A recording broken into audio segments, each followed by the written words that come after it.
Hey everyone, decode D triple S B with Kartik में आप सभी का तहे दिल से स्वागत है। ये सीरीज आप सभी के लिए एक रामबाण साबित होगी। जितने भी आगे आने वाले एग्जाम हैं, डी ट्रिपल एस बी में बहुत बड़ी दिक्कत जो स्टूडेंट्स को आती है वो एक जनरल अवेयरनेस के सेक्शन को लेकर आती है।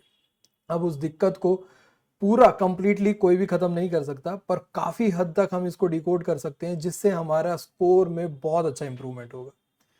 जनरल अवेयरनेस अपने आप में एक बहुत वास्ट टॉपिक है और इस वास्ट टॉपिक को जितना हम कवर कर पाएंगे उतना ही हमारे लिए कम पड़ता है। पर फिर भी कुछ एक ऐसे पॉइंट होते हैं, कुछ एक ऐसे टॉपिक्स होते हैं जो कि एग्जाम में बहुत बार दिखते हैं। तो उन सभी टॉपिक्स को लेकर मैं यहाँ पे थ्योरी और साथ साथ उनके प्रीवियस ईयर क्वेश्चन दोनों को कंबाइन करके इस सीरीज में आप लोगों के लिए लेके आया हूँ। और ये सीरीज आप लोगों के लिए यूट्यूब पर हमेशा हमेशा के लिए अवेलेबल रहेगी, प्लस माइनस यूट्यूब चैनल पर। आज जो हम टॉपिक लेके आए हैं वो है आपका लैंग्वेजेस ऑफ इंडिया। पहला टॉपिक हमारा रहेगा, ये हॉट फेवरेट टॉपिक है current D triple S B का, क्योंकि D triple S B June 2024 में जितने एग्जाम हुए हर शिफ्ट में आपको 2 क्वेश्चन देखने को मिले, कम से कम 2 क्वेश्चन। और जुलाई में भी अभी जो एग्जाम चल रहे हैं इसमें भी हर शिफ्ट में 2 से 3 क्वेश्चन आप लोगों को इसी टॉपिक से देखने को मिल रहे हैं। इजी टॉपिक है, डुएबल टॉपिक है, तो क्यों ना हम इसी टॉपिक को शुरुआत करके डिकोड करें। चलिए शुरू करेंगे। सीधा लेके चलूंगा आप लोगों को अपने फैक्ट्स पर और एंड में आप लोगों के लिए एमसीक्यू होंगे जो कि अभी इस फिलहाल जो चल रहे हैं एग्जाम उसमें पूछे जा रहे हैं। नेशनल लैंग्वेज की बात करें, देखो भाषाएं बहुत हैं इस देश में, बहुत बड़ा देश है और विभिन्नता इतनी है कि 120 से ज्यादा भाषाएं हैं और 200-250 से ज्यादा यहाँ पे बोलियां हैं। इतनी सारी भाषाएं हैं, इतनी सारी बोलियां हैं। और भाषा और बोली में आप लोगों को फर्क पता ही होगा। भाषा वो होती है जिनका ग्रामर होता है, रिटन ग्रामर होता है। बोलियां वो होती हैं जिनका कोई रिटन ग्रामर नहीं होता, वो बोली जाती है, उन्हें डायलेक्ट भी बोला जाता है। तो इतनी सारी भाषाएं होने के बाद भी एक भी राष्ट्रीय भाषा नहीं है हमारे देश की, यानी कि नेशनल लैंग्वेज में अगर हम बात यहाँ पे करेंगे तो इंडिया की कोई भी राष्ट्रीय भाषा यानी कि नेशनल लैंग्वेज नहीं है। नो नेशनल लैंग्वेज, बहुत बड़ा डिबेट है, बहुत बड़ा इस बारे में चर्चाएं भी बहुत हुई हैं। और उन चर्चाओं का कारण भी मैं आज आप लोगों को बताऊंगा कि क्यों इस बात की एक चर्चा होती है कि देश में राष्ट्रीय भाषा हिंदी होनी चाहिए। क्योंकि वो संविधान के जब शुरुआती दिन थे तो उसी टाइम पे ये तय करा गया था कि हिंदी को प्रमोट करा जाएगा। खैर उस पर आएंगे बाद में, पहले यहाँ पे जान लीजिए कि नेशनल लैंग्वेज इंडिया की कोई नेशनल लैंग्वेज नहीं है। तो अगर नेशनल लैंग्वेज नहीं है तो इस देश में जितने भी कार्य होते हैं यानी कि ऑफिशियल वर्क होते हैं, जितने भी कम्युनिकेशन होती है जो स्टेट की सेंटर के साथ, सेंटर की आप लोगों के जो डिपार्टमेंट्स हैं, अलग अलग डिपार्टमेंट हैं, जो हमारी जुडिशरी है, वहां पे जो आपके जजमेंट दिए जाते हैं या फिर पार्लियामेंट में जो कानून बनाए जाते हैं, तो सारे के सारे ऑफिशियल वर्क ये कहाँ और किस भाषा में होते हैं। जैसा कि आप लोगों को पता है, जब देश आजाद हुआ यानी कि आजादी से पहले यहाँ पे अंग्रेजों का शासन था, ब्रिटिश काल था, तो ब्रिटिशर्स इंग्लिश अपनी यूज करते थे हर डॉक्यूमेंट में, यानी कि हर ऑफिशियल वर्क में। भारत में भी इंग्लिश को यूज करते थे ब्रिटिशर्स। यहां तक कि जो जजमेंट वगैरह होते थे उनके, वो भी इंग्लिश भाषा में होते थे। तो ऑफिशियल वर्क यानी कि एक ऑफिशियल लैंग्वेज जो भारत की अंग्रेजी काल में थी यानी कि अंग्रेजी शासन काल में थी, वो थी इंग्लिश यानी कि अंग्रेजी। अब उसी को आगे बढ़ाया गया, क्योंकि थोड़ी बात करेंगे अब यहाँ पे, थोड़ी हिस्ट्री का मैं थोड़ा सा पॉइंट बाद में रखूंगा। पहले मैं आप लोगों को एक चीज बता दूं कि ऑफिशियल लैंग्वेज जो हमारा जो संविधान है ना, वो पार्ट 17 में, यानी कि ये बहुत इंपॉर्टेंट पॉइंट है, आप नोट करते जरूर चलिएगा। पार्ट 17 में आप लोगों को ऑफिशियल लैंग्वेज के बारे में बताया गया है। और इस पार्ट 17 में आपका जो आर्टिकल है 343 टू 351, ये कवर करता है आपका ऑफिशियल लैंग्वेज का। तो देखो आप लोगों को पता होना चाहिए ऑफिशियल लैंग्वेज कॉन्स्टिट्यूशन के पार्ट 17 ऑफ कॉन्स्टिट्यूशन, और साथ ही साथ में यहां पे आपको शेड्यूल भी बता देता हूं, शेड्यूल 8। तो ये 3 इंपॉर्टेंट बातें हैं। पार्ट 17 आर्टिकल कहां कहां से कवर होते हैं, 343 से लेकर 351 तक हर आर्टिकल के बारे में आगे बताऊंगा। और शेड्यूल 8 यहां पे ये ऑफिशियल लैंग्वेज की बात करता है। अगर मैं बात करूं कि लैंग्वेज को, जो ये पूरा भाषा है, इसको लैंग्वेज को 4 पार्ट में डिवाइड होती हैं। ये 4 पार्ट किस तरीके से होते हैं, एक आपका जो सबसे पहले बात होती है कि language of union, language of union यानी कि पूरे देश की एक भाषा, एक नहीं, देश की जो भाषा है। सेकंड अगर हमारी बात आती है जो डिस्ट्रीब्यूशन होता है आप लोगों का, रीजनल लैंग्वेजेस में होता है, रीजनल लैंग्वेजेस। थर्ड आपका language of judiciary, of judiciary. And fourth जो है आपका स्पेशल डायरेक्टिव्स।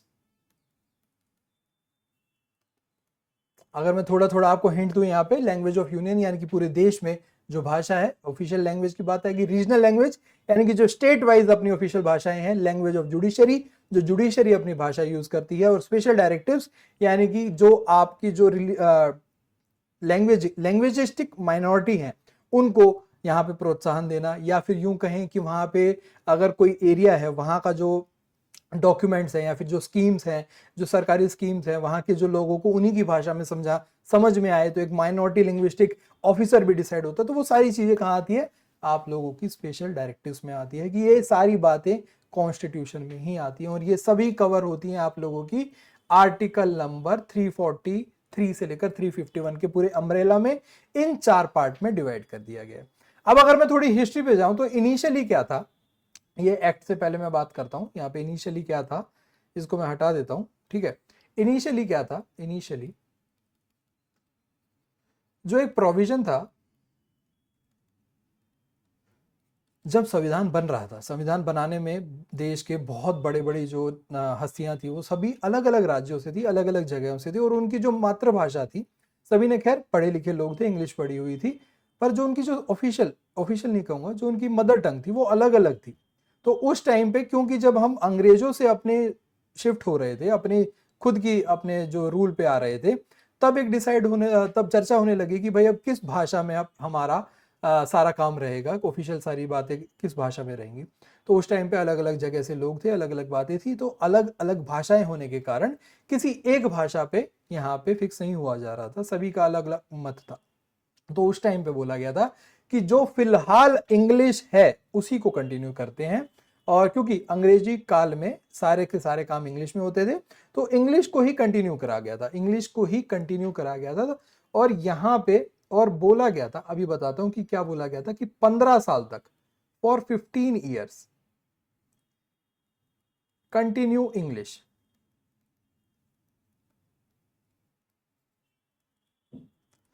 15 साल यानी कि 1950 से लेकर 1965 तक, 1950 से लेकर 1965 तक इंग्लिश को कंटिन्यू करें, जितने भी ऑफिशियल वर्क वहां पे हो रहे थे इंग्लिश में उसी को कंटिन्यू करेंगे। सेकंड यहां पे एक चीज और बोली गई थी, हिंदी जो कि देवनागरी स्क्रिप्ट में, देखो कभी कभी आप लोगों से क्वेश्चन पूछ लिया जाता है हिंदी की स्क्रिप्ट क्या है, तो देवनागरी स्क्रिप्ट, इसको ऑफिशियल लैंग्वेज माना जाएगा, ऑफिशियल लैंग्वेज माना जाएगा देवनागरी स्क्रिप्ट में। और जो आपके नंबर्स होते हैं वो इंग्लिश जो नंबर्स होते हैं 1 2 3 4, वो देवनागरी स्क्रिप्ट के नहीं, बाकी जो नंबर्स होते हैं, न्यूमेरिकल्स होते हैं, वो 1 2 3 इस फॉर्म में माने जाएंगे। इसको ऑफिशियल लैंग्वेज माना गया 50 से 65 तक, 1950 से 65 तक, यानी कि 15 साल तक इंग्लिश को कंटिन्यू करने की बात करी गई। और इसके साथ साथ एक कमेटी बनाई गई, इसके साथ साथ एक कमेटी बनाई गई और बोला गया कि भाई इस कमेटी को, यहाँ पे आप जो प्रेसिडेंट ने नियुक्त करी इस कमेटी को, मैं आपके थोड़ी सी चर्चा करूंगा इस बारे में, कि इस कमेटी को यह बोला गया कि आप लोग पूरे देश में देखिए, पूरे देश में घूमिए, पूरे देश में जानिए और समझिए कि क्या हमें हिंदी को एक ऑफिशियल, एकमात्र ऑफिशियल लैंग्वेज बनाना चाहिए या नहीं बनाना चाहिए। अपनी रिपोर्ट दायर कीजिए। और 1963 में ऑफिशियल लैंग्वेज एक्ट यहां पे ले आया गया, ये बहुत इंपॉर्टेंट है, इस बात को आप लोग नोट करिएगा कि ऑफिशियल लैंग्वेज एक्ट 1963 में यहां पे लाया गया था। ये ईयर आप लोगों को बहुत जरूरी है। तो 1963 में ऑफिशियल लैंग्वेज एक्ट आया गया था और उसमें बोला गया था यूज ऑफ इंग्लिश इनडेफिनेटली, यानी कि हमेशा हमेशा के लिए। तो use this act enables use of English indefinitely, ठीक है। अब यहाँ पे ये बात कही गई कि भाई जितने भी आप लोगों के जो भी पार्लियामेंट में जितने भी काम होते हैं, जितने भी ऑफिशियल वर्क होते हैं, वहां पे भी इंग्लिश यूज होगी और उसका हिंदी ट्रांसलेशन भी होगा। इस एक्ट के तहत ये बात करी गई। आप लोगों का बहुत इंपॉर्टेंट क्वेश्चन बनता है कि ऑफिशियल लैंग्वेज एक्ट किस साल में लाया गया था, तो 1963 में ऑफिशियल लैंग्वेज एक्ट लाया गया था। अब आ जाते हैं हम अपनी मेजर बातों पे कि ऑफिशियल लैंग्वेजेस क्या हैं, कितनी लैंग्वेजेस हैं। ठीक है, इतनी बातें एक प्री चर्चा थी। अब शेड्यूल 8 की बात करेंगे। शेड्यूल 8 में क्या है? शेड्यूल 8 में आपकी 22 ऑफिशियल लैंग्वेजेस हैं, ये इंपॉर्टेंट है। 22 ऑफिशियल लैंग्वेजेस हैं। हमने छोटी सी चर्चा हिस्ट्री की भी कर ली, पर यहां पे हम बात करेंगे 22 ऑफिशियल लैंग्वेजेस हैं जो आज के टाइम पर हैं। उस टाइम पर इनिशियली क्या था, यानी कि 1950 में क्या था, 1950 में क्या था, इनिशियली आपकी 14 ऑफिशियल लैंग्वेज थी।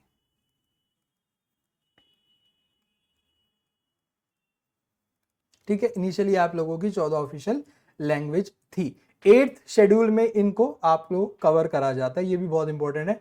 कौन से शेड्यूल में है? 8th शेड्यूल में। अगर मैं बात करूं कि कौन कौन सी ऑफिशियल लैंग्वेजेस हैं, तो ये टेबल आप लोगों को दिख रही है कि लैंग्वेजेस हैं। यहाँ पे देखो 1950 year of recognition, spoken area क्या क्या है, मैं आपको बताता चलता हूँ क्या क्या याद रखना है आप लोगों को। जो पहली जो 14 हैं इनको आप लोग याद नहीं करोगे। क्या याद नहीं करोगे? कि ईयर ऑफ रिकॉग्निशन क्या था।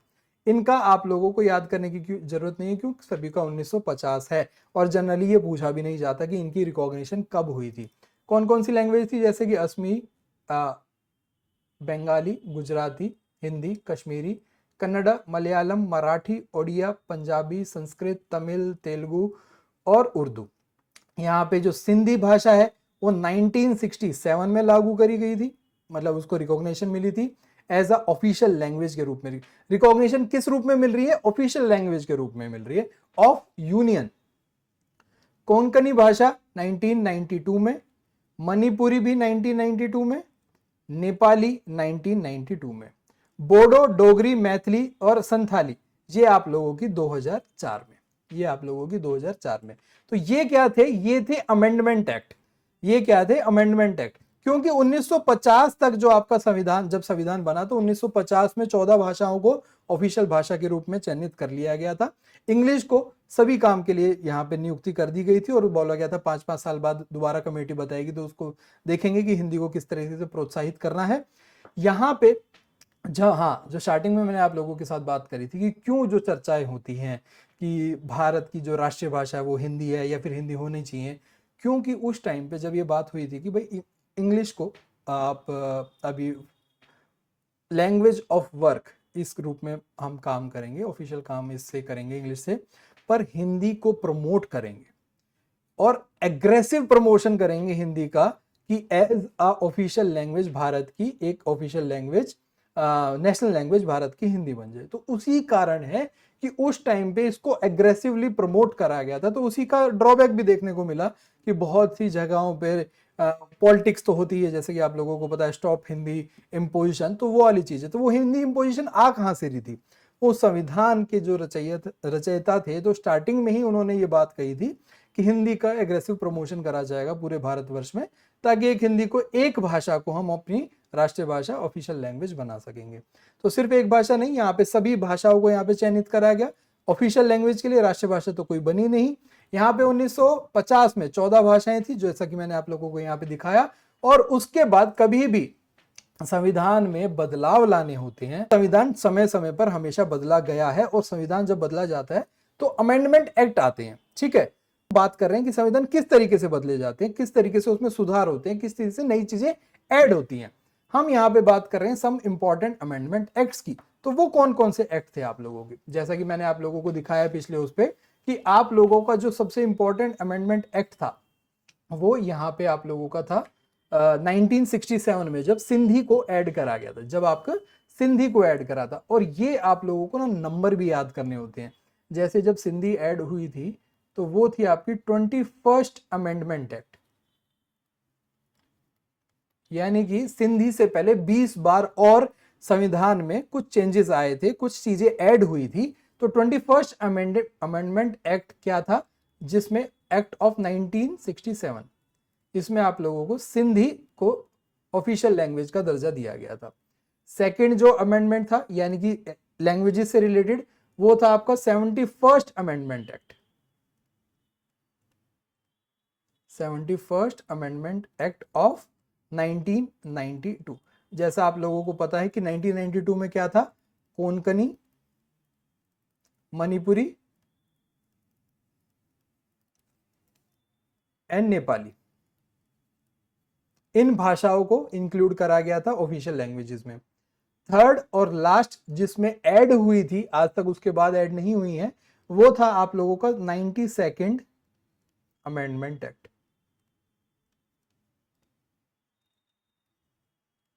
ऑफ 2003।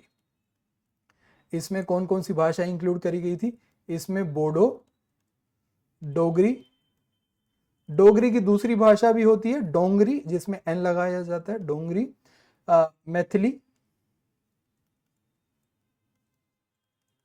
मैथिली की भी दूसरी भाषा होती है MAITHILI, ठीक है, दोनों ही भाषाओं में सही है, डोंगरी डोगरी दोनों सही है, मैथिली और मैथिली ये भी सही है।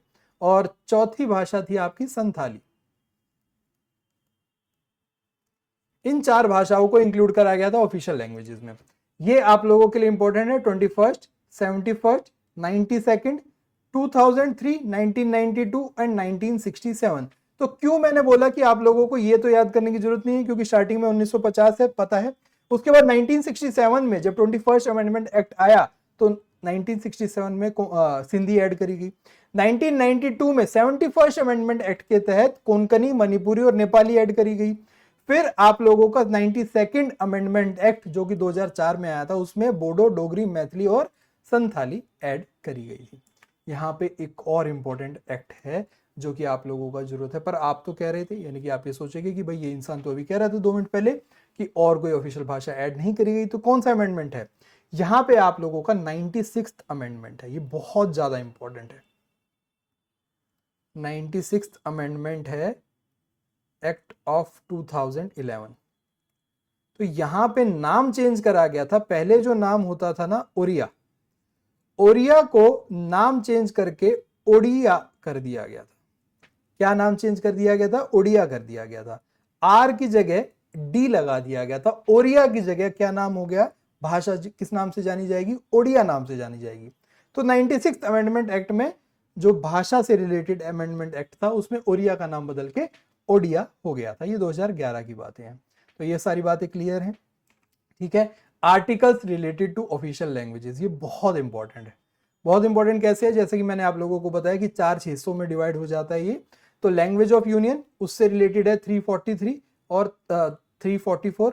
आप लोगों से ना पूछ लिया जाएगा कि ऑफिशियल लैंग्वेज ऑफ यूनियन किस आर्टिकल में डिस्क्राइब करी गई है, तो वो आप लोगों की 343 है। Commission and committee of parliament on official language, जो मैंने आप लोगों को स्टार्टिंग में बताया था कि 1950 में ये कमीशन और कमेटी बनाई गई थी, वो 344 में है। Regional languages, official languages and languages of state, वो 345 में है। Official language of for communication between one state to another and a state and a union, तो ये आप लोगों का 346 में है। Special provision related to language spoken by section of population on a state, ये 347 में है।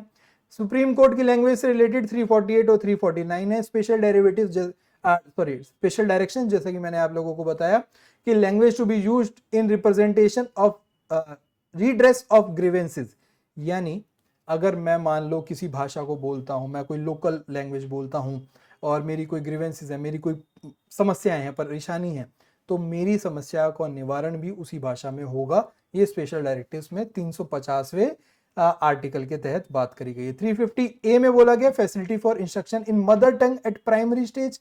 प्राइमरी स्टेज, छोटे लेवल पर, प्राइमरी लेवल पर जो टीचिंग है, जो इंस्ट्रक्शन दी जाती है, बच्चों को पढ़ाया जाता है, वो मदर टंग में ही हो। Special officer for linguistic minority, जिसका मैंने पहले जिक्र करा, वो आपका 350B में बताया जाता है। Directive for development of Hindi language, देख लीजिए स्टार्टिंग में ही बोला गया था कि हिंदी लैंग्वेज की डायरेक्टिव प्रमोशन होगा, उसकी डेवलपमेंट होगी, तो ये 351 में बात करी गई है, 351 में आर्टिकल। बहुत इंपॉर्टेंट है इन आर्टिकल्स को जानना, क्योंकि पॉलिटी से रिलेटेड क्वेश्चन आ जाएगा, आप लोगों का पूछा जाएगा कि language to be used in representation for redress of grievances कौन से आर्टिकल में है, तो आप लोगों को टिक करना होगा 350। ठीक है, अब बात करेंगे हम क्लासिकल लैंग्वेजेस की। 2004 आते आते क्या हुआ, देखो 1950 में चले थे, उसके बाद फिर धीरे धीरे बदलती गई। 2003 में ऑफिशियल लैंग्वेज में भी आखिरी बार संशोधन करा गया और उसमें ऐड करी गई कौन कौन सी भाषा, बोडो, डोगरी, मैथिली और संथाली। फिर 2004 में क्या हुआ, 2004 में ना भारत सरकार ने, बहुत इंपॉर्टेंट टॉपिक है ये, आप लोग प्लीज थोड़ा सा पेशेंस बना के रखना। 2004 में आप लोगों को पता होना चाहिए कि भारत सरकार ने एक नई कैटेगरी बनाई, तीसरी कैटेगरी जो बनाई गई, क्लासिकल लैंग्वेज। क्लासिकल लैंग्वेज का 2004 में शुरुआत हुई और 2004 में ये जो तीसरी कंडीशन बनाई गई थी, उसके कुछ क्राइटेरिया थे, उसकी कुछ बातें थी, उसके कुछ बेनिफिट होते हैं, वो सारी बातों पे हम डिस्कस करेंगे। तो क्लासिकल लैंग्वेजेस की जो बात है 2004 में बनाया गया, ये बात आप लोगों को पता गई। 2006 में इसके क्राइटेरिया डिसाइड करे गए थे, ये इंपॉर्टेंट नहीं है डेट, ये इंपॉर्टेंट है डेट, ये इसके इंपॉर्टेंट नहीं है। 2006 में इसके क्राइटेरिया डिसाइड करे गए थे कि किस बेसिस पे होगा, और यहां पे अभी तक सो फार यानी कि 2024 तक, टिल 2024, और 2024 में भी जुलाई 2024 तक हमारे पास 6 क्लासिकल लैंग्वेजेस हैं, 6 क्लासिकल लैंग्वेजेस हैं। ऑफिशियल लैंग्वेजेस कितनी है, 22। क्लासिकल लैंग्वेजेस कितनी है, 6। इनिशियली ऑफिशियल लैंग्वेजेस कितनी थी, 14। ठीक है, ये बात आप लोगों को समझ में आ गई। अगर मैं बात करूंगा क्राइटेरिया की, ये इंपॉर्टेंट है आप लोगों के लिए इस बारे में बात करना। तो ऑफिशियल लैंग्वेजेस की मैं थोड़ी डेट लिख देता हूँ, 2004 से शुरू हुई है। ठीक है, बेनिफिट हो गया। क्राइटेरिया की बात करेंगे तो क्राइटेरिया क्या होता है कि किसी को भी तो हम ऑफिशियल क्लासिकल लैंग्वेज नहीं बोल देंगे, एक उसकी ना हिस्टोरिकल बहुत ज़्यादा लिटरेचर और ग्रामेटिकल टेक्स्ट अवेलेबल होने चाहिए, लगभग 1500 से 2000 साल पुराने, वेरी ओल्ड, यहाँ पे ईयर्स ओल्ड, यहाँ पे एविडेंस और उसकी हमारे पास ग्रामेटिकल या फिर उसकी लिटरेरी सोर्सेस होने चाहिए, 1500 से 2000 ईयर ओल्ड सोर्सेस, यानी कि वेरी ओल्ड सोर्सेज होने चाहिए भाई। दूसरा यहाँ पे जो क्राइटेरिया है, सेकंड, यहाँ पे एक लिटरेरी ट्रेडिशन होना चाहिए। क्या होना चाहिए, लिटरेरी ट्रेडिशन होना चाहिए, जो कि ओरिजिनल होना चाहिए, ट्रेडिशन जो कि ओरिजिनल हो, किसी से बोरोड नहीं हो, किसी और स्पीच से, या फिर कोई और ऐसी कम्युनिटी है जो भाषा उस तरीके की भाषा बोलती है, उससे कोई लिटरेरी ट्रेडिशन बोरो नहीं होना चाहिए, अपना ओरिजिनल होना चाहिए लिटरेरी ट्रेडिशन। तो काफ़ी पुरानी होनी चाहिए, और कुछ लार्ज नंबर ऑफ पीपल जो स्पीकर्स हैं उस भाषा के, उनके लिए एक ऐसा हेरिटेज होनी चाहिए, एक ऐसा कल्चर होना चाहिए जो कि उनका खुद का ओरिजिनल हो, बोरोड नहीं हो। तो ये क्राइटेरिया होता है बेसिक रूप से। यहाँ पे कुछ टेक्स्ट आपके पुराने हों, लिटरेरी सोर्सेज पुराने हों, बहुत पुराने, तो अगर वो चीज़ें हैं तो उसको दिया जाता है क्लासिकल लैंग्वेजेस का टैग। क्लासिकल लैंग्वेजेस 6 हैं। 6 क्लासिकल लैंग्वेजेस कौन कौन सी हैं, तमिल, संस्कृत, तेलुगु, कन्नड़, मलयालम, और ये 6 जो आप लोगों की हैं उनके ईयर ऑफ डिक्लेरेशन भी आप लोगों को याद करने हैं। बहुत इंपॉर्टेंट है, आज की क्लास का सबसे इंपॉर्टेंट टॉपिक ही यही है, जो कि आप क्वेश्चंस के थ्रू भी देखोगे कि जो लैंग्वेज है तमिल, संस्कृत, तेलुगु, कन्नड़, मलयालम और ओडिया, सबसे पहले 2004 में जब शुरुआत हुई थी तो तमिल को कंसीडर करा गया था क्लासिकल लैंग्वेज में, 2005 में संस्कृत को, 2008 में तेलुगु को, 2008 में कन्नड़ा को, 2013 में मलयालम को और 2014 में ओडिया को। कैसे याद करने मैं बताऊंगा। अब आप लोगों के दिमाग में आएगा कि हिंदी को क्यों नहीं है भाई क्लासिकल लैंग्वेज, तो हिंदी को आर्टिकल नंबर 351 के तहत जो हिंदी का जो सोर्स है ना वो क्या है, संस्कृत है। जो हिंदी का सोर्स है वो क्या है, संस्कृत है। और जैसा कि मैंने अभी आपको पिछली स्लाइड में बताया कि भाई कोई भी आपका बोरोड सोर्स नहीं होना चाहिए, उसका ओरिजिनल होना चाहिए, तो इसीलिए हिंदी को क्लासिकल लैंग्वेजेस का पार्ट नहीं बनाया जा सकता। तो हिंदी की जगह किसको बनाया गया है, संस्कृत को, क्योंकि संस्कृत ओरिजिनल वर्जन है, हिंदी उसका बोरोड वर्जन है। ठीक है, इतनी बातें क्लियर है। तो याद कैसे करने हैं, मुद्दे पे आते हैं। ये बात भी आप लोगों को याद करनी है, हिंदी आर्टिकल नंबर 351 के तहत संस्कृत से ली गई है। ठीक है, यहां पे देखो याद कैसे करने हैं। देखो एक चीज होती है ना कि अगर मैं आप लोगों को बोलूं कि आप मेरे साथ आओ, हम कहीं घूमने चलते हैं, और घूमने चलते हैं तो मैं आपको एक बहुत शानदार डिश खिलाऊंगा।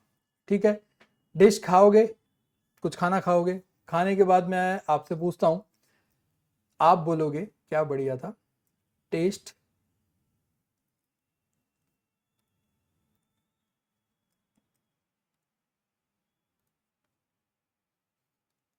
टेस्ट कमाल, कमाल का टेस्ट था। ठीक है, और दिला दो, और दे दो। ठीक है, क्या बोलोगे, और दियो, कमाल का टेस्ट था, और दियो। तो ये आप लोगों को याद करना है। ये क्या चीज है, मैं क्यों बता रहा हूं ये, तो देखो टेस्ट कमाल का था ना, तो उससे हमारा क्या आएगा,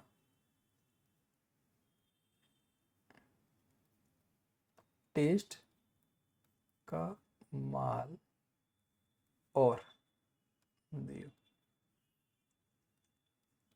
तमिल, संस्कृत, तेलुगु, कन्नड़ा, मलयालम, और से आप लोगों का आ जाएगा ओडिया। ठीक है, ओडिया की स्पेलिंग वाई नहीं आता, खैर बढ़िया ट्रिक है याद करने की,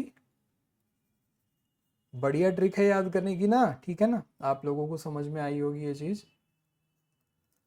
तो टेस्ट कमाल और दियो, यानी कि टेस्ट से हमने निकाला तमिल, संस्कृत, तेलुगु, कन्नड़, और कमाल से हमने निकाला कन्नड़ा और मलयालम, और दियो से हमने निकाला ओडिया।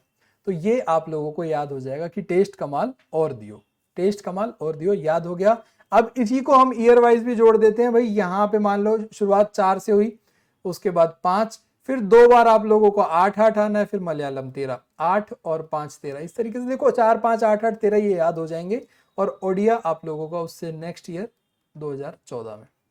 ठीक है, इसको कोई याद करने की कोई ट्रिक नहीं बता रहा मैं, 4 5 8 8 13 और 14 ये आप लोगों को याद हो जाएंगे। कि इतना याद रखोगे, 2014 से 2004 से शुरू हुआ, तो 4 में सिर्फ एक बार हुआ है, फिर उसके बाद अगले साल संस्कृत को मिला, फिर 2008 में 2 लैंग्वेजेस को टैग मिला, फिर 13 और 14। तो टेस्ट कमाल और दियो, तो ये थी भाई क्लासिकल लैंग्वेजेस इंडिया की। इसको पूरे रोड मैप में मैं आपको जनवरी 2024 में, जी हाँ इस साल जनवरी 2024 में, ये पूरा जो इमेज आप लोगों को दिख रहा है ना, ये मैं आप लोगों को बना के भेज चुका हूँ। और जिसने इस पूरे इमेज को पढ़ा था, अच्छे से करके चला गया था, उसके एग्जाम में बहुत हेल्प रही। हर एग्जाम के हर शिफ्ट में 2-2 क्वेश्चन तो आए ही हैं, और ज़्यादातर क्लासिकल लैंग्वेजेस के ही आए, तो उसको हेल्प मिली। तो ये पूरा रोड मैप मैंने दिखा रखा है कि वही किस तरीके से तमिल को पहले 2004 में, फिर संस्कृत को 2005 में, फिर कन्नड़ा को 2008, और तेलुगु को भी 2008 में, मलयालम 13, और ओडिया को 2014 में। मिनिस्ट्री ऑफ कल्चर, कोई अगर आपसे पूछे एग्जाम में आ जाए कि कौन सी ऐसी मिनिस्ट्री है जो गाइडलाइंस तय करती है कि क्लासिकल लैंग्वेज कौन बनेगा, या क्लासिकल लैंग्वेज किसमें चयनित करी जाएगी, तो वो कौन सी है, ministry of culture. Ministry of culture के ये गाइडलाइंस तय करती है। 6 लैंग्वेजेस हैं। फ्यूचर प्लान्स क्या है, फ्यूचर प्लान्स है पाली, पर्शियन और प्राकृत।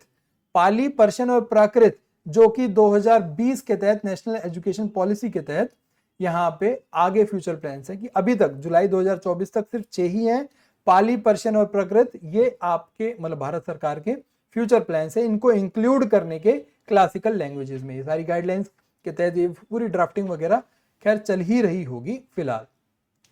ठीक है, आगे बढ़ते हैं। ऑफिशियल लैंग्वेजेस ऑफ स्टेट्स पे आते हैं। तो ऑफिशियल लैंग्वेजेस ऑफ स्टेट, आप लोगों को हर स्टेट की ऑफिशियल लैंग्वेज याद होनी चाहिए। अगर मैं बात करूं कि हिंदी 9 राज्यों की ऑफिशियल भाषा है, उसी तरीके से इंग्लिश 7 राज्यों की ऑफिशियल भाषा है। तो यहाँ पे एक जो चीज है ना, सेकंड ऑफिशियल लैंग्वेज, ये भी आप लोगों की इंपॉर्टेंट है। अब ये याद कैसे होंगे, इतनी ज्यादा स्टेट है, 28 स्टेट यहाँ पे आपको दिखेंगी, उसके बाद हमारा फिर यूनियन टेरिटरीज का भी दिखेगा। तो उसमें आप लोगों को इतना बड़ा एक्रोनिम हम ये बना नहीं सकते। कैसे कि जैसे अभी हमने बनाया टेस्ट कमाल, तो अगर हम वो इतना बड़ा ऑलरेडी उसी को याद करने में इतना समय लग जाएगा, तो इसको क्या करोगे, इसको बस आपको रीड आउट करना है, बार बार रीड आउट करना है। जैसे कि आंध्र प्रदेश की तेलुगु है, अरुणाचल की इंग्लिश है, सेकंड लैंग्वेज यहाँ पे इंग्लिश है, यहाँ पे कोई नहीं। असम की सभी को पता है असमीज है, फिर बंगाली और बोडो है। बिहार की हिंदी है और सेकंड लैंग्वेज है उर्दू। छत्तीसगढ़ की हिंदी और छत्तीसगढ़ी यहाँ की सेकंड लैंग्वेज है। गोवा की कोंकणी इंग्लिश सेकंड मतलब ऑफिशियल लैंग्वेज है। अगर किसी राज्य की ऑफिशियल लैंग्वेज दो हैं तो उसको सेकंड ऑफिशियल लैंग्वेज नहीं बोला जाएगा। यहाँ पे सेकंड ऑफिशियल लैंग्वेज क्या है? मराठी। फर्स्ट ऑफिशियल लैंग्वेज क्या है? कोंकणी और इंग्लिश दोनों फर्स्ट ऑफिशियल लैंग्वेज है। ठीक है, गुजरात की गुजराती और हिंदी, हरियाणा की हिंदी, हिमाचल की हिंदी, झारखंड की हिंदी, और ये सारी भाषाएं, ये सारी आप लोगों को रीड आउट करनी है, ज्यादा से ज्यादा रीड आउट करोगे। ये सारी पीडीएफ में आप लोगों को पहुंचा दूंगा। तो यहाँ पे आप लोग देख पा रहे हो कि पंजाब में पंजाबी है, उड़ीसा की उड़िया है, नागालैंड की इंग्लिश है, मेघालय की भी इंग्लिश है, मणिपुर की मणिपुरी है, और आगे भी देखोगे तो इसी तरीके से सारी जो राज्य हैं उनकी मैंने यहाँ पे लिस्ट डाउन कर दी है। आगे अंडमान एंड निकोबार यानी कि यूनियन टेरिटरीज की अगर बात करें, अंडमान निकोबार की हिंदी और इंग्लिश है। चंडीगढ़ की भी इंग्लिश है। दादरा नागर हवेली और दमन एंड दीव की गुजराती, कोंकणी, मराठी और हिंदी है। दिल्ली की हिंदी, इंग्लिश, उर्दू, पंजाबी। दिल्ली इंपॉर्टेंट बनता है तो दिल्ली को याद जरूर करना। दिल्ली की फर्स्ट ऑफिशियल लैंग्वेज क्या है? हिंदी और इंग्लिश। सेकंड ऑफिशियल लैंग्वेज है उर्दू और पंजाबी। लक्षद्वीप की मलयालम है, और लक्षद्वीप की किस साइड पड़ता है? देखो केरला की तरफ पड़ता है, तो उससे लिंक करके आप याद कर सकते हो, मलयालम है। जम्मू कश्मीर की कश्मीरी, डोगरी, हिंदी, उर्दू और इंग्लिश है। लद्दाख की हिंदी और इंग्लिश है। पुडुचेरी की तमिल, फ्रेंच। पुडुचेरी भी इंपॉर्टेंट बनता है क्योंकि इकलौता ऐसा अपना जगह है, स्टेट या फिर यूनियन टेरिटरी में से, जिसकी इंग्लिश के बाद एक और फॉरेन लैंग्वेज ऑफिशियल लैंग्वेज है। इंग्लिश भी अपने आप में फॉरेन लैंग्वेज है। फ्रेंच जो यहाँ पे है पुडुचेरी में, क्योंकि फ्रेंच कॉलोनी थी तो फ्रेंच यहाँ पे बोली बहुत जाती है। अब तो खैर कम हो गई होगी, अभी तो मुझे इतना नहीं पता, कभी जाएंगे तो पता चलेगा कि पुडुचेरी में अभी भी फ्रेंच बोलते हैं या नहीं। पर फ्रेंच वहाँ की ऑफिशियल लैंग्वेज है और इंग्लिश भी वहाँ की ऑफिशियल लैंग्वेज है। तेलुगु और मलयालम सेकेंड ऑफिशियल लैंग्वेज है। ये थी सारी डिटेल्स, सारी थ्योरी मेरी तरफ से। सारी की सारी पीडीएफ में आप लोगों तक पहुंचा दूंगा, चिंता मत करिए। टेलीग्राम ग्रुप ज्वाइन कर लीजिए। अभी सीधा चलेंगे हम क्वेश्चंस पर। तो क्वेश्चन आप लोगों के सामने पहला ये रहा, एज ऑफ 31 किस तरीके के क्वेश्चन आते हैं? जैसा कि देखो आप DSSB बॉर्डर 20/6/2024 में आया शिफ्ट नंबर 1 में कि एज ऑफ 2023 में 31 दिसंबर 2023 which of the following languages is not included in the 8th schedule of Indian constitution. 8वें शेड्यूल में कौन सी भाषा इंक्लूड नहीं करी गई है? तो हिंदी करी गई है जी, बिल्कुल करी गई है। बोडो करी गई है, करी गई है। डोगरी करी गई है, करी गई है। मिजो नहीं करी गई है, मिजो भाषा नहीं करी गई है। अब आप बोलोगे कि मिजोरम में कौन सी भाषा बोली जाती है? तो मिजोरम में देखो मिजो भाषा बोली जाती है, पर ये क्या है? ऑफिशियल लैंग्वेज किसकी है? स्टेट की है। अब हम आ जाते हैं वापस एक बार लैंग्वेज, यहाँ पे जो 22 भाषाएं हैं, 22 भाषाएं हैं जो 8th शेड्यूल में है आप लोगों की, क्या इसमें मिजो भाषा आप लोगों को कहीं दिख रही है? नहीं दिख रही है। तो मिजो भाषा अभी तक, आज तक 2024 तक इंक्लूड नहीं करी गई है। असमीज है, बंगाली है, गुजराती, हिंदी, कश्मीरी, कन्नड़, मलयालम, मराठी, ओडिया, पंजाबी, संस्कृत, तमिल, तेलुगु, उर्दू, सिंधी, कोंकणी, मणिपुरी, नेपाली, बोडो, डोगरी, मैथिली और संथाली मिजो भाषा इंक्लूड नहीं करी गई है। इसलिए आप लोगों को याद करना जरूरी है कि कौन कौन सी ऑफिशियल लैंग्वेजेस इंक्लूड करी गई हैं। इस तरीके के क्वेश्चन आएंगे तो आप लोग यहाँ पे क्या कर सकते हो? एलिमिनेट कर सकते हो कि भाई हिंदी है, बोडो है, डोगरी है, जो नहीं बचा वही नहीं होगा। आगे एज ऑफ सेम क्वेश्चन है, सेम शिफ्ट में सेम चीज पे 2 क्वेश्चन है। देखिए कमाल की चीज है, ये भी 2024 20 जून का है, ये भी 20 जून का है। सेम क्वेश्चन है, यहाँ पे हमें 4 अलग भाषाएं दे दी गई, मणिपुरी, नेपाली, पाली, सिंधी। सिंधी तो हमने याद करा है ना, कौन से अमेंडमेंट के तहत आया था? बताओ, दोहराओ, कौन से अमेंडमेंट के आया था और कमेंट करके बताओ सिंधी। ठीक है, यहाँ पे पाली भाषा नहीं है, पाली भाषा इंक्लूड नहीं है, तो पाली यहाँ पे करेक्ट आंसर होगा। ठीक है, आगे बढ़ते हैं। What is the official language of Goa? देखो गोवा की जो ऑफिशियल लैंग्वेज है वो है कोंकणी। गोवा की ऑफिशियल लैंग्वेज है कोंकणी। अब यहाँ पे वापस चलता हूं, मैं आप लोगों को पूरी लिस्ट दिखाता हूं। गोवा की है कोंकणी और इंग्लिश, अगर और मराठी है सेकंड ऑफिशियल लैंग्वेज। तो हमारा क्वेश्चन क्या था? क्वेश्चन है कि ऑफिशियल लैंग्वेज, यहां पे अगर लिखा होता कि सेकंड ऑफिशियल लैंग्वेज कौन सी है तो हम मराठी टिक करते, कोंकणी टिक नहीं करते। यहां पे सिर्फ लिखा हुआ है ऑफिशियल लैंग्वेज। मान लो यहां पे कोंकणी की जगह होता है इंग्लिश और ऊपर ही रहता मराठी ही रहता, तो भी हम इंग्लिश मराठी को टिक नहीं करते, तो भी हम किसको करते, इंग्लिश को करते, क्योंकि गोवा की जो ऑफिशियल लैंग्वेज है वो क्या है, आपकी कोंकणी और इंग्लिश। ठीक है, सेकंड ऑफिशियल लैंग्वेज क्या है, मराठी है। आगे बढ़े, सेम सेम पैटर्न क्वेश्चन, दूसरा एग्जाम, दूसरा दिन, शिफ्ट नंबर 3, कौन सी शेड्यूल नहीं है, ओडिया, तेलुगु, कन्नड़, अवधी। अवधी अभी तक इंक्लूड नहीं करी गई है, ओडिया, तेलुगु और कन्नड़ा इंक्लूड हैं। Based on the information available, same चीज 5 में से 4 क्वेश्चन सेम चीज पे है, बट ऑप्शन सबके अलग अलग हैं। गुजराती, हिंदी, मराठी, भोजपुरी, भाई भोजपुरी इंक्लूड नहीं करी गई है अभी तक, 8th शेड्यूल के अंदर भोजपुरी इंक्लूड नहीं करी गई है।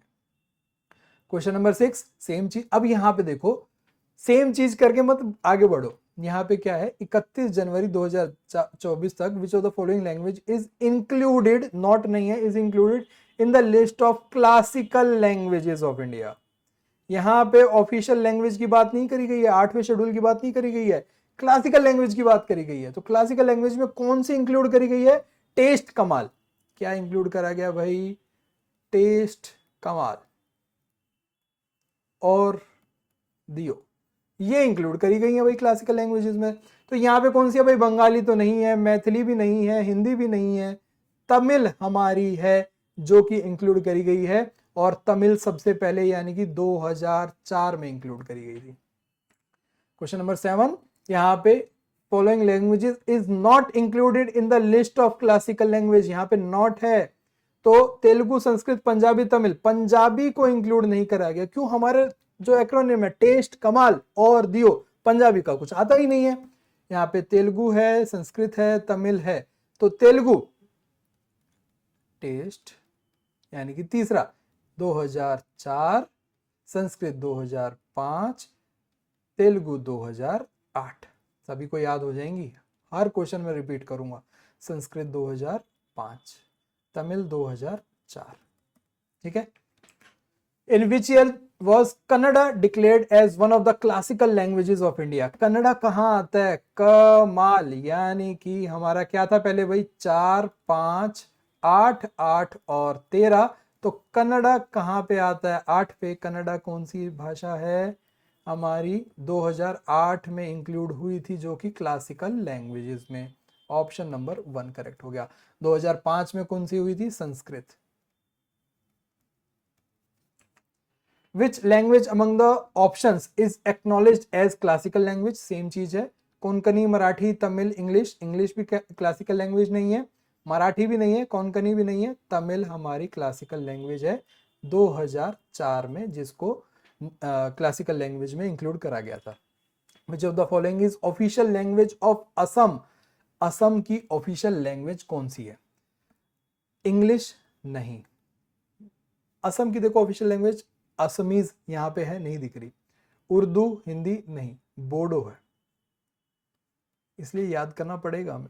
स्टेट की ऑफिशियल लैंग्वेजेस भी याद करनी पड़ेंगी। स्टेट पे चलेंगे तो हम सबसे पहले असम पे जाएंगे, तो हमारी देखो असमीज आ गई, उसके बाद बंगाली है और बोडो है। बोडो हमारी सेकंड ऑफिशियल लैंग्वेज है और बंगाली भी सेकंड ऑफिशियल लैंग्वेज है, ऑफिशियल लैंग्वेज असमी है। अब हमारे क्वेश्चन की वर्डिंग पे आओ। क्वेश्चन की वर्डिंग कहता है कि विच of the following is an official language. यहाँ पे ना फर्स्ट का जिक्र है ना सेकंड का। अगर यहाँ पे बोडो के साथ एसएमईज हो जाता तो बोडो को हम टिक नहीं करते, क्योंकि यहाँ पे बोडो पूछने के लिए जब दोनों भाषा दी गई हो, बोडो और असमीज दोनों दी गई हो, तो उसको स्पेसिफाई करना पड़ेगा बोडो के लिए सेकंड ऑफिशियल लैंग्वेज। अगर सिर्फ ऑफिशियल लैंग्वेज लिख रहा है तो हम असमीज करते, पर असमीज अगर हमारे टॉपिक मतलब ऑप्शंस में नहीं है तो बोडो यहाँ पे करेक्ट होगा। ठीक है, आगे बढ़ेंगे। In which of the following year Malayalam was classified as classical language of India. Malayalam classical language है, कब आइडेंटिफाई करी गया था, टेस्ट, कमाल और दियो 2004, 5, 8, 8, 13 और 14।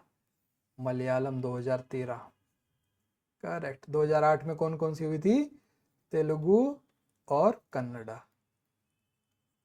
ठीक है, करेक्ट है ना। आगे बढ़ते हैं।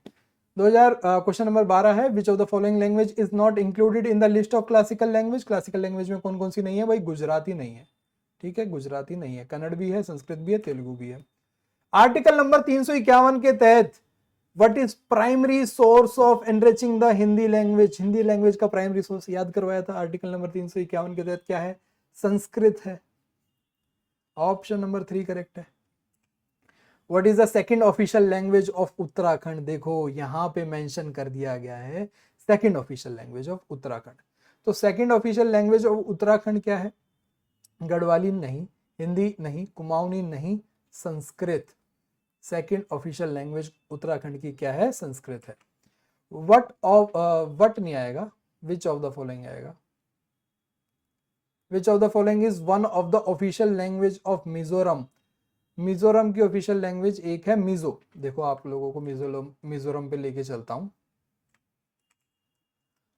मिजोरम, मिजो, इंग्लिश और हिंदी। यहाँ पे मिजोरम की और कोई भाषा नहीं है ऑफिशियल लैंग्वेजेस में। मिजोरम की मिजो है और इंग्लिश और हिंदी है। तो वापस चलेंगे हम अपने क्वेश्चन पर। यहाँ पे आप लोग देखोगे खासी और लिपाचा और मेतिलियन, ये नहीं, ये यहाँ पे मिजोरम की नहीं है। आप लोग खासी की अगर बात करें तो यहाँ पे और देखेंगे मेघालय, आप मेघालय देखेंगे ऊपर ही मिजोरम के ऊपर, खासी और गारो। तो गारो और खासी क्या? गारो, खासी, जयंतिया, ये क्या है? पहाड़ियां हैं मेघालय की। तो वहीं से आप लोगों को ये याद है, दोनों चीज याद हो गई होंगी अब आपको। पहाड़ियां, गारो, खासी, ये लैंग्वेजेस भी हैं, खासी और गारो। ऑफिशियल लैंग्वेजेस हैं किसकी? मेघालय की, मिजोरम की नहीं।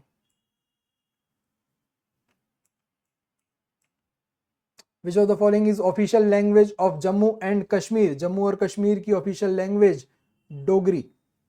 जम्मू और कश्मीर की ऑफिशियल लैंग्वेज क्या है?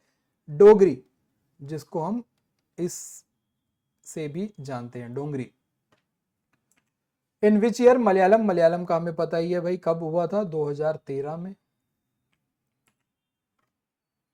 In which of the following year Sanskrit was classified as classical language? 2005 में। याद है ना? टेस्ट, कमाल। और इतनी बार लिख दूंगा, आप लोगों को खुद से लिखने की जरूरत नहीं पड़ेगी। 2004, 2005, 2008, 13 और 14। तो आपका जो संस्कृत है 2005 में।